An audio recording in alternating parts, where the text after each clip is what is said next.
Assalamualaikum warahmatullahi wabarakatuh. Halo teman-teman semuanya, kami dari kelompok 1 Angkatan 35 peserta Latsar Kabupaten Tasikmalaya. Baiklah, kami akan menampilkan hasil wawancara kami dengan 3 narasumber yang berbeda dari berbagai generasi dan lapisan masyarakat mengenai topik wawasan kebangsaan dan bela negara. Untuk narasumber yang pertama, ada Ibu Retno Setiorini sebagai guru produktif SMK. Yang kedua, Bapak Muhammad Zulfikar sebagai pegiat media. Yang ketiga, Bapak Burhanuddin sebagai petani pengembang ikan gurame. Yuk kita bersama-sama simak hasil wawancara tersebut. Selamat menyaksikan teman-teman. Apa yang Anda ketahui mengenai wawasan kebangsaan dan bela negara? Ya, wawasan kebangsaan ini adalah wawasan kita, pengetahuan kita terhadap negara ini.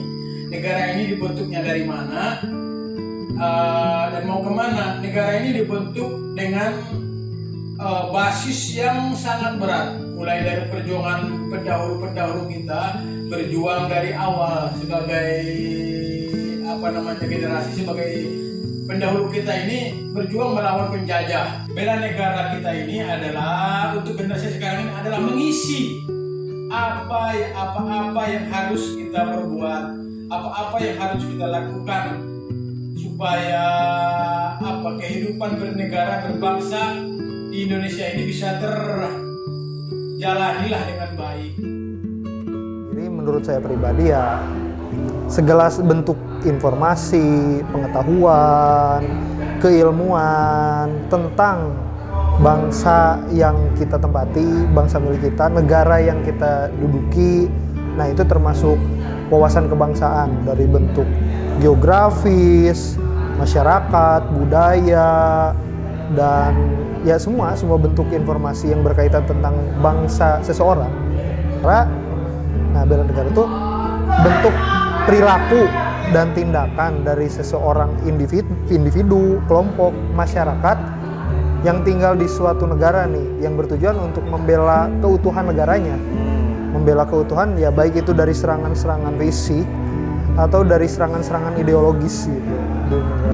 Seberapa penting kita harus memahami wawasan kebangsaan dalam kehidupan berbangsa dan bernegara, serta ancaman atau dampak apa yang akan ditimbulkan jika seseorang tidak memahami akan wawasan kebangsaan? Seberapa penting wawasan kebangsaan itu tentunya sangat penting ya. Soalnya kan kalau misalkan kita nggak tahu tentang bangsa kita sendiri, kita nggak cinta, otomatis kan rasa untuk melindungi negaranya juga akan menurun dan terkikis. Akan banyak serangan-serangan dari luar yang mengikis rasa kecintaan kita terhadap negara sendiri gitu. Oh, iya. Apalagi kan salah satu bentuk rasa terima kasih kita kepada bumi yang sudah memberikan kita penghidupan, air yang sudah kita minum, ya dengan membela keutuhannya itu agar tidak direbut oleh bangsa lain dan agar kesatuan kita itu tetap merdeka. Apabila tidak mengetahui apa tentang bangsanya, tentang asal muasalnya, niscaya dia akan tahu apa yang harus dia perbuat. Tapi kalau dia sudah mengetahui wawasan bentuk-bentuk negara ini, dari mana dibentuknya dan kemana, insya Allah dia akan tahu apa yang harus dia perbuat. Bagaimana cara Anda mengimplementasikan nilai bela negara sesuai dengan profesi atau keadaan Bapak Ibu sekarang? Pun apa nilai-nilai bela negara yang bisa Kang Zulfikar implementasikan sebagai pegiat media? Kalau saya pribadi ya sejauh yang bisa saya lakukan sebagai seorang pegiat media, tentunya memberikan informasi yang aktual dan faktual kepada masyarakat, kepada pemirsa, agar masyarakat ini bisa lebih mencintai negaranya, bisa menumbuhkan rasa patriotis terhadap negaranya, peduli kepada sesama, peduli kepada keutuhan bangsa, bisa saling berbagi, dan bisa saling menebar rasa cintalah di Indonesia ini. Saya sebagai pengelola pengembang ikan gurame, bagaimana caranya kebutuhan negara ini, kebutuhan bukanlah negara terlalu jauh lah negara, kebutuhan masyarakat di sekitar saya terhadap namanya itu protein-protein hewani yang bersumber dari ikan. Sebagai petani, bagaimana kita menghidupkan diri sendiri tanpa bantuan, udah pasti ada bantuan dari orang lain, tapi minimal sebagai contoh lah pada diri kita sendiri, mengembangkan untuk diri sendiri, contohkanlah kepada masyarakat lain supaya ikut dengan kita. Itu salah satu bagi saya cara saya untuk mengisi kemerdekaan ini, dalam hal artinya itu mengimplementasikan bela negara ini. Kayak gitu sih. Bahkan rasa cinta di lingkungan sekitar itu termasuk salah satu bentuk bela negara. Bagaimana kita memberikan pemahaman secara kultural terhadap masyarakat, pendekatan-pendekatan yang lebih bersifat dekat dengan masyarakat tentang bagaimana kita harus menjaga negara, itu sangat penting.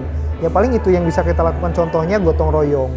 Gotong royong kan menjaga budaya dan karakter asli bangsa ini yang saling tolong menolong. Warisan ya, warisan ya. Yang saling mencintai sesama tetangga. Nah, kayak gitu sih. Bagaimana sikap Anda terhadap orang yang memiliki sikap anti bela negara? Buat orang-orang yang mempunyai rasa anti bela negara sebenarnya sangat disayangkan ya. Karena secara tidak langsung masyarakat yang memiliki rasa anti bela negara ini seperti sedang berdiri sembari menembaki kaki mereka sendiri. Yang artinya tanpa disadari mereka sudah membuat diri mereka sendiri hancur gitu. Contoh paling sederhana ketika seseorang tidak memiliki rasa bela negara yang baik, yang sering kita temui deh, mulai mencintai budaya luar, mulai mencintai dan membeli produk-produk luar. Bukannya saya melarang ya, tapi ketika kita melakukan hal tersebut secara berlebihan, ya secara tidak langsung rasa cinta terhadap negara kita akan pudar. Sebagai seorang guru mungkin ya, kita harus punya jati diri, kemudian dia harus mengajarkan, mengenalkan, kemudian mendampingi juga sampai anak tersebut paham bahwa bela negara itu wajib gitu. Tindakan apa saja yang bisa dilakukan agar generasi muda paham akan wawasan kebangsaan dan melakukan aksi bela negara dalam kehidupan sehari-hari? Itu adalah peningkatan budaya literasi yang ada di negara kita, di mana masyarakat harus mulai bisa memilah mana informasi yang benar dan mana informasi yang salah. Selain daripada itu, kita sebagai pegiat media, baik itu media lokal maupun nasional, diharapkan bisa memberikan informasi secara faktual dan aktual kepada masyarakat. Karena kalau dua-duanya tidak berkesinambungan, ini nggak akan ada titik temunya.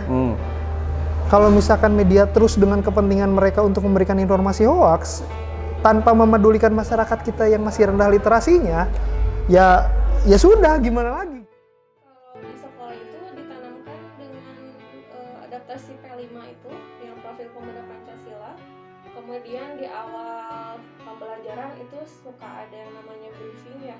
Kalau di sekolah kami itu 15 menit sebelum masuk itu ada briefing, ada juga misalnya baca Asmaul Husna, dan seperti itu gitu. Jadi ditanamkan sebelum anak masuk ke mata pelajaran.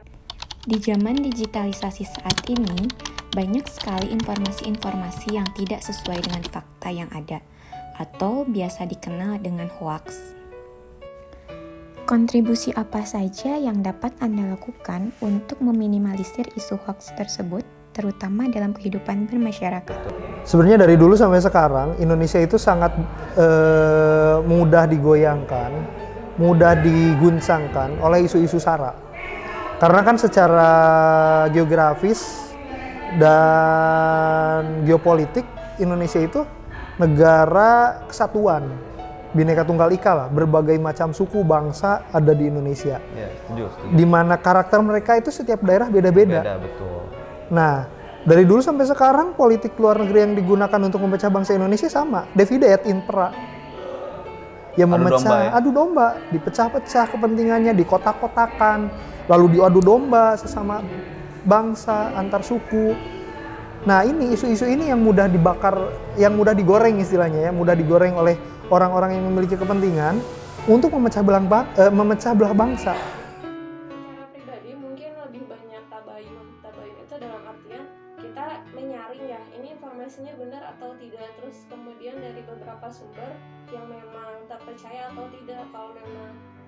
cuman hoax aja. Kemudian kalau misal dari IG itu IG-nya yang ininya yang punyanya itu yang akun fax, itu jangan dipercaya gitu. Jadi memang ketika kita mendapatkan satu informasi, jangan langsung diambil begitu saja, jangan diambil secara emosi, tapi kita ngecek dulu nih, ini sumbernya dari mana, terpercaya atau enggak gitu. Menurut Anda, apa saja isu-isu yang dapat menimbulkan AGHT atau biasa yang disebut ancaman, gangguan, tantangan, dan juga hambatan dalam kehidupan berbangsa dan bernegara? Serta bagaimana solusi untuk dapat mencegahnya? Mengenalkan kembali nilai-nilai luhur kebangsaan ini, sehingga segala isu-isu yang sekarang ini bertebaran berseliweran di mana-mana, isu agama, isu ras, isu politik, isu segala-gala. Sedangkan tujuan kita cuma satu kok, apa itu? Menuju Indonesia yang berkeadilan dan berkemakmuran, adil dan sejahtera. Menumbuhkan rasa cinta terhadap bangsa, itu satu-satunya jalan. Kalau misalkan di Indonesia, ya bagaimana cara kita menumbuhkan rasa cinta ke berbagai suku yang ada di Indonesia, bahwa kita ini saudara loh, satu Indonesia. Berdasarkan interview tadi, kami dapat menganalisis bahwa setiap masyarakat memahami pentingnya wawasan kebangsaan dan semangat untuk mengimplementasikan nilai dasar bela negara, terutama dalam kehidupan sehari-hari, khususnya ketiga narasumber yang telah kami interview. Nilai dasar bela negara tersebut telah mereka implementasikan dalam kehidupan sehari-hari sesuai dengan profesinya masing-masing. Salah satunya oleh narasumber kami, Bapak Zulfikar, sebagai penggiat media, yaitu dengan cara melakukan budaya literasi agar terhindar dari isu yang dapat menimbulkan AGHT, contohnya yaitu hoax. Bela negara harus terus diimplementasikan dalam kehidupan, karena merupakan suatu kewajiban dasar dan kehormatan bagi warga negara dengan penuh kesadaran dan tanggung jawab.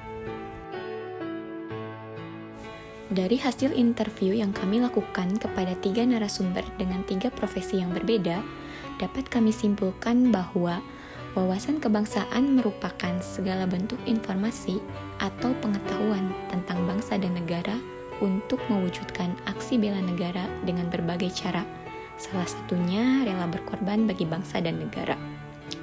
Bela negara tersebut tidak hanya dilakukan oleh beberapa profesi saja, namun wajib dilakukan oleh semua kalangan atau profesi, terutama generasi muda, agar cita-cita dan tujuan nasional dari bangsa Indonesia dapat terwujud. Oleh karena itu, mari kita jaga bangsa Indonesia dengan menambah wawasan kebangsaan dan mengimplementasikan nilai dasar bela negara dalam kehidupan sehari-hari. Nah, oke teman-teman, sekian dari kelompok kami. Semoga apa yang kami sampaikan ini bermanfaat. Ayo semua kita bela negara, mulai dari diri kita dan hal kecil. Wassalamualaikum warahmatullahi wabarakatuh.